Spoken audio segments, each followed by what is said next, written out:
This is Elizabeth. She is 3.5 months post-op from a right shoulder rotator cuff repair, including the subscap, supraspinatus, and infraspinatus, with a slap repair of her labrum, a biceps transplant or tenodesis, and the subacromial decompression. It was done on the 23rd of March, and today is July 16th.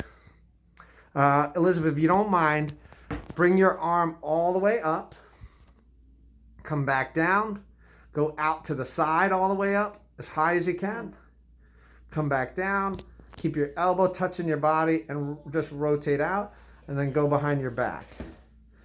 Now, I want you to just tell me what you told me before about the when you heard about that you needed surgery, and then also how how it's been with therapy. And actually, you missed some therapy just because it happened that the COVID-19 pandemic happened right after.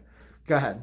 I was very skeptical about the surgery because I heard it was a very painful recovery.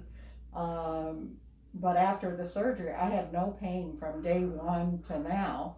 Did you ever have to take even like narcotic medication? I was told to take it at night. Right. And I did that for a few days, and then I stopped because I didn't really think I needed it if I had no pain. And are you upset now that I feel like you're doing too well, that you don't need therapy anymore other than the exercise I give you on your own?